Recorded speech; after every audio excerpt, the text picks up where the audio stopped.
Today, I'm joined by a very special guest, a heat seeking missile with one purpose to attack the ball, something he has done quite well so far in his professional career and his college career, Mr. Kyaire Bynum. Did I pronounce that first name right? Totally meant to ask you that off Hey, camera. I'm honestly surprised because a lot of people don't get it right, but you got it right. Oh, Definitely got nice. it Perfect. right. Perfect. So I wanted to go all the way back to the beginning of your career. When did you originally get involved with football? How old were you, and kind of what motivated you to get in the game? Oh man, that feels like a long time ago now. But I actually just started playing football when I was 8 years old. Um, I was actually the year before when I was 7 years old. I was actually a water boy for a team called the Junior Tornadoes for the A team. There was like a bunch of the older guys that I know. Like now they're probably like in their early 30s now, but they actually like pushed for me to play. Like just watching them, I was like, man, like I eventually want to do this. And then just playing in the backyard. And we were crazy back then. We used to play street tackle football back in the city. So everybody like would get together, like all parts of the city, and just meet up somewhere to play tackle football.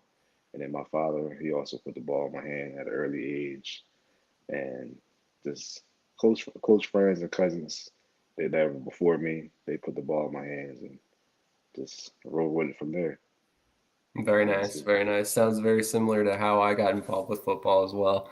for sure. Playing street football with my friends and my family, and then kind of just evolved into a passion and an obsession, I guess you could say. Exactly.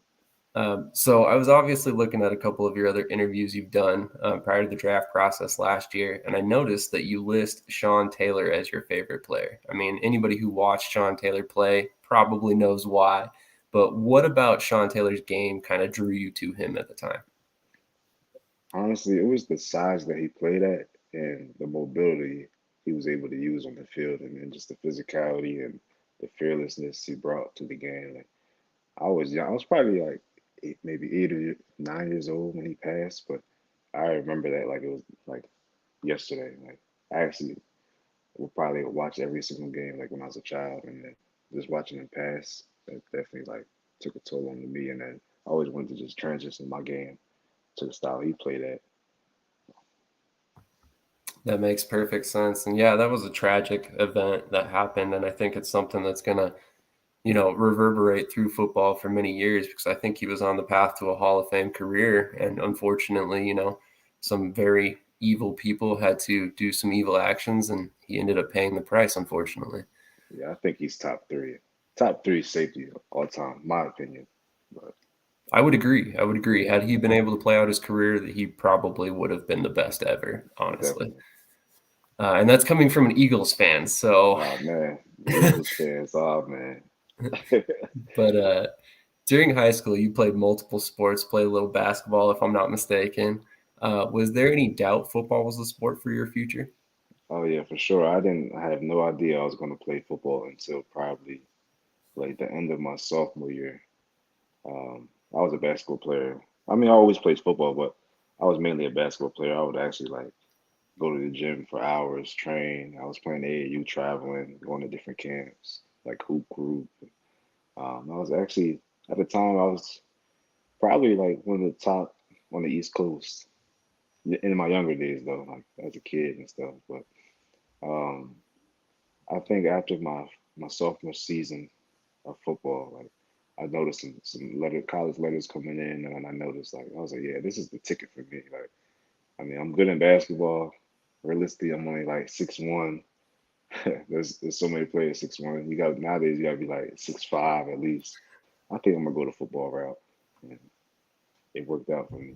Now I can still hoop though. Like I'm still good. I can still do a little something, but yeah, football's my way for sure. Interesting. So, have you noticed the fan control hoops coming up here soon? I didn't. I need to look into that though. It sounds very interesting. Obviously, I'm sure you've heard about fan control football. They're kind of coming Hmm. out with a basketball version. It sounds like it's gonna be a lot of fun for fans Oh to yeah. watch. Power ups, the whole nine that they have with fan control football. I'm always kind of curious if there's any football players seeing that and wondering, maybe I should go hoop it up for a little Yeah. bit. Yeah. I've been seeing a lot of football players playing basketball lately. Like I think the arguments now is I think basketball players can't play football, but football players can play basketball. Like that's the big debate now. I would say it goes both ways. You need to Yeah, be an for sure. incredible athlete to play either position or either sport, really, right? So, Definitely. we've seen guys like Tony Gonzalez, Antonio Gates, Right. people like that transition from basketball. Yourself Exactly. as well. So, honestly, I think that there's some merit to both sports making the switch. Again, all you guys are incredible athletes. There's a reason why you're in football or in basketball in the first place, right? And that's true. So, speaking of incredible athletes, you've actually played multiple different positions as well. I was kind of surprised to look into your high school days and find you played some receiver as well. Um, so, is there any chance that we ever see you back on offense? Hey, I always put it in a coach here. I'm like, hey, coach, I could play receiver. I could do some stuff. They think I got some size now, so they always thinking like fullback or a blocker. I'm like, nah, coach, like I can move. I can do everything you need me to do, just like a receiver. I used to play receiver. Probably most of my career, other than like quarterback. I played quarterback from Pop Warner to like middle school, and then I just tried receiver my freshman year. I actually liked it, and I rode with it for a while. Ended up getting some offers from receiver and safety, like to play both sides. And yeah, somehow I got to linebacker. That is And kind of yeah, interesting. yeah, It's a transition that happens a lot indoors, but not one you see outdoors too much. So it's kind of right, interesting to see that move. Obviously, you've also played linebacker, nickelback, and strong safety. yeah, So I kind of thought, maybe tight end, or maybe running back, and not necessarily a yeah, fullback, but like I want to see you put the ball in your hand. It'd be kind of exactly. interesting, I think. So speaking of offense, we always hear this buzz term, offensive weapon. I always used to love that when I was a kid, hearing about guys like Denard Robinson and stuff like that. They come out of college at one position, they play all over the place. Well, you're kind of like the defensive version of this, right? You play a little bit of everywhere, but we've never really heard that term. Is that a term you would adopt if you could? So it's crazy you say that because my goal is to like bring a different play style to the defense side of the ball. Um, it's slowly transitioning because I think a lot of coaches are realizing like, man, this kid can actually play linebacker and safety, like, and not miss a step. Like a lot of people always ask me like, which one do you like more, or which one do you feel like you're better at? Because I just honestly, I confidently feel like I perform highly well at both positions, so it's just always hard for me to choose. But I would love to bring that kind of play style and transition the game. Like I know Cam Chancellor was kind of like that. He was like the first originator, I believe. But I feel like I mean, I feel like I got a different like hop to it, like a different hop play style than Cam Chancellor. That's fair. That's fair. Cam Chancellor was definitely like a linebacker playing safety for sure. Right. So looking at some current NFL players, I mean, what about like a guy like Kaiser White or Jabril Peppers? They're kind of you got Peppers who's more of a safety, you got Kaiser White who's more of a linebacker, but they are kind of similar play styles to Definitely. you. Like I think I would say I've been looking at Fred Warner a lot. We resemble a lot in size, so if we look like the same size. And the way he just moves at linebacker is like pretty much he looks like a safety to me, just playing linebacker. I'm surprised they don't put him sometimes at safety. I don't know if he can cover as well, but I see he has a really good like zone cover skills. I don't know if you noticed like in the playoffs, he was actually very I was very impressed with like his reads and yeah, that boy can ball for sure. But Absolutely. I do like Derwin James as well.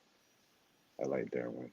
Um, Oh yeah, Derwin's He, awesome. yeah, especially the size he plays at for safety that's amazing. Like not too many people can do that. I believe he's probably at least like 220 running Yep, around with guys that's like Tyreek Hill, and that's yeah, you gotta respect 100%. that. You definitely gotta respect that. No doubt. He's an unbelievable athlete. Definitely. So you go on to attend Carson Newman University, and in 7 games spread over 2 seasons, you collected 28 tackles and 4 tackles for a loss. At the time, were you satisfied with your performance, or was there more left in the tank? Oh, there was definitely a whole lot more left in the tank. Um, I would say when I got to Carson Newman, I learned so much, like especially from the defensive side, like my IQ transition like skyrocketed. Coach Slade playing for Larry Slade, that was a great experience for me. Coach James and all them guys, Coach Clowney. Just the defensive system was like more on a professional level, and it really prepared me for the next level, especially playing like different matchups and man to mans and adjustments, making audibles on the defense, and then practice was ran like professional. Like they really emphasized a lot of technique, and I think that's what helped me like take my game to the next level. Absolutely. So you talked a little bit about it there. In college, you were coached by Larry Slade, a longtime defensive back slash secondary coach. How did his background kind of help you play this hybrid role that we find you in? Playing a little bit of safety, a little bit of linebacker, a little bit of cornerback.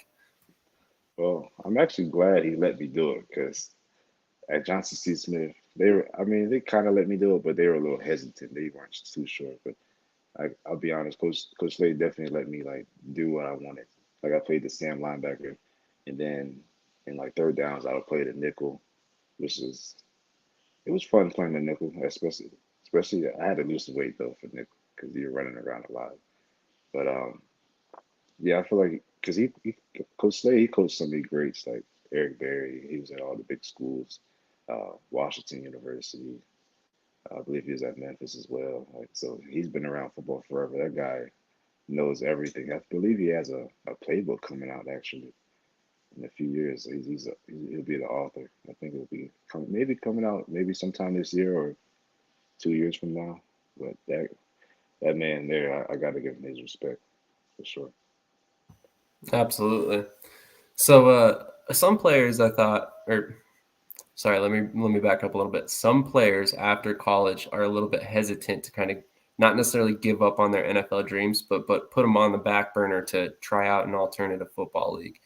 Your situation, you were not. You jumped right to the MLFB and signed with the Arkansas Attack, which, by the way, had a stacked roster, like we talked about off camera. Yeah. What was the motivation there? Did you believe that that was going to give you an opportunity to get more film, or what exactly did you think you would gain there? I most definitely feel like I would have got the exposure that I wanted, especially me not having a pro day.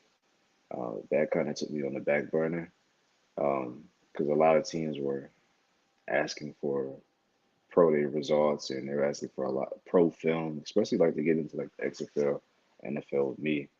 It was pretty tough. And then me not having, I don't have an agent right now, so it's pretty much me just marketing myself.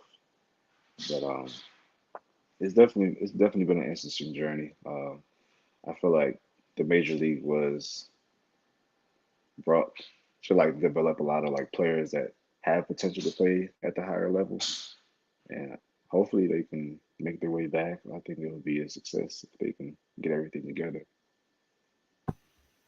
I hope so for players' sake. I mean, it's always a good thing to have more options. You'll find a lot more diamonds in the rough, a lot more hidden gems out there if we have these leagues going. So I take it that you did actually pursue the XFL showcases this past summer. I actually didn't, surprisingly. I actually tried to get an invitation, but I wasn't invited. So Gotcha. yeah, It was kind of tough to get into for sure. There was a lot of players that said they got in as well, and they didn't feel that they got a fair shot. But um, it's hard to say. It's really hard to say there. Um, but we've seen a transition in the NFL where we kind of see more and more smaller, faster linebackers due to the pass happy offenses we see in the NFL. How do you believe that a player like yourself fits into these new age defenses? I believe they would love me in one of these defenses. Because I don't just, I'm not one dimensional. I'm not just strictly a linebacker. I could play, I could cover confidently man to man, zone coverage. If you need run support, I'm there for run support. I could play safety. If you want to put in three different linebackers, I'm able to play either or it doesn't matter to me, honestly.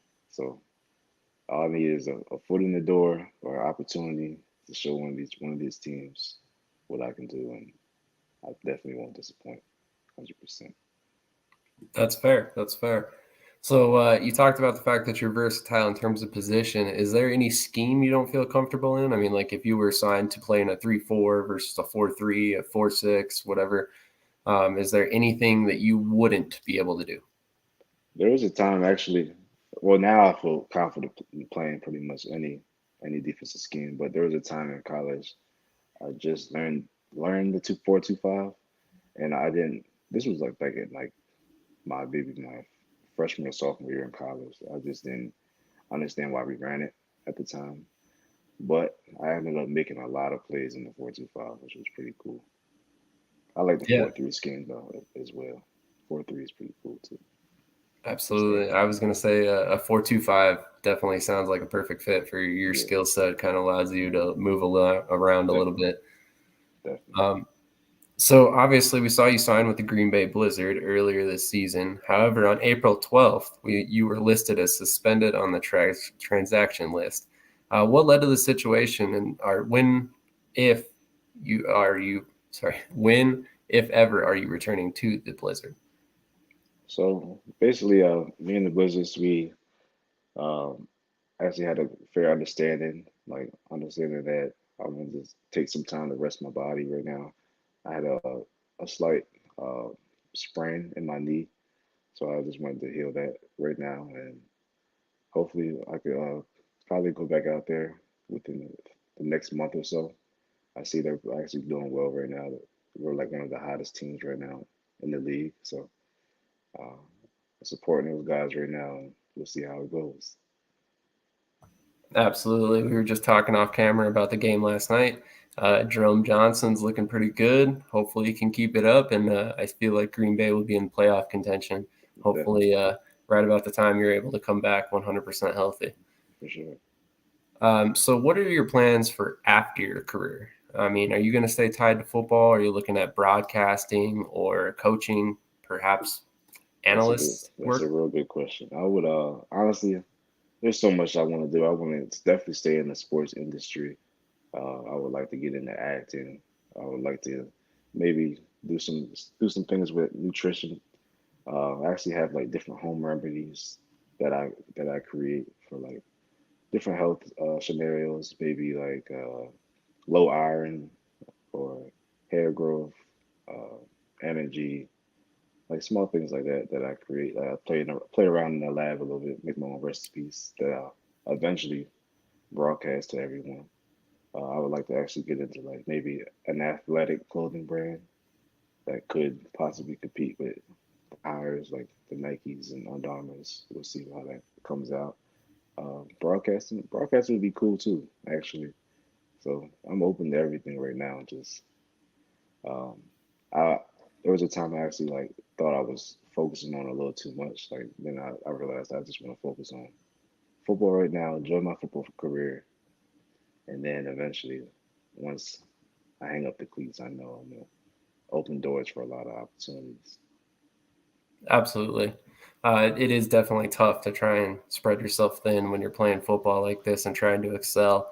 Obviously, you want to give it your all, but definitely would encourage you to continue building yourself as a brand while you're there. You know, you always want to make sure you're heard and seen for the after football stuff because it's always going to pay off. Before I let you go today, are there anyone you want to shout out, and where can fans find you on social media? Well, fans, you can definitely find me on Twitter at grinding_shining and on Instagram at grindandshine. Now I spell it different though. On Instagram, it's spelled GRIND, and then it's like a lowercase n, and then it's SHHINE. And then I believe on Twitter it's like GRINDIN _SHININ and something like that, something difficult like that. But shout out to my family, shout out to the community. Um, yeah, stay tuned. I got some special things coming up for you guys. And I appreciate Sam for having me on the show today. Um, Definitely tap in with this guy. He's got a like great brand coming up, and yeah, Thank you. I for appreciate that sure, little shout for out sure. there. We're trying. We're trying. I mean, I love the IFL. It's honestly one of my favorite leagues to watch. Like I told you off camera, I'm a huge IFL, USFL fan, XFL as well. But I think the way the IFL has done things has been awesome. And we're trying to give some of these players a little bit more exposure for their careers. Hopefully we can help you out. But yeah, anyway, this was Kyaire Bynum, the defensive weapon that is currently rehabbing an injury. But as soon as he comes back to Green Bay, I'm sure we'll get an announcement somewhere on Twitter and stuff. And you'll have to catch him in a game because he is unbelievable to watch. Unfortunately, I was not able to get any highlights downloaded to show you guys, but definitely check them out. They're all over YouTube. Again, that's KYAIRE Bynum, and you will find all sorts of highlights. Very worth the time watching, I guarantee it. Kyaire, thank you so much for your time. I really appreciate you coming in and chatting it up with me so early on a Saturday morning, and I wish you the best of luck in the rest of your career. Thank you. I appreciate you, Sam, as well. We'll definitely be in touch. Absolutely. Definitely stay in touch. And maybe we can get you back on and do some analyst work. For sure. Yeah, I can All do it right. all. Well, I'm going to leave everybody with a short commercial showing what we do here, just so everybody is aware. And then, Kyaire, once again, if you want to hang out, we'll chat for a little bit before we get out of here. I'd love that. I don't have a lot of time, but definitely would like to see what's up. For sure. This is Brett, and you're watching Shady Sports Network. Tune in, hit that like button. You might wonder, what do these guys do? Player signing announcements. I never in a million years thought you would actually come on to break this news. So without further ado, go ahead and tell everybody what happened today. Yeah, man. I just had a workout with the Cincinnati Bengals. Signing me right out. Without further ado, I'd like to announce that, I'll be taking my talents to Salina Liberty. This just in. The Major League of Football is reportedly collapsing, unable to pay hotel room bills, with players being kicked out of their rooms and hotel managers asking them to leave voluntarily without issue. And then we got Lions wide receiver Williams is debuting this week as a starter. That's something to look at as far as the eye test goes. And then another one on the eye test is Mostert might be coming back to Miami. And we can see if he has a role in this offense and see if he can be viable for the next couple weeks coming and help us in the playoffs and possibly towards a championship. That would be very nice because he's sitting on my bench right now.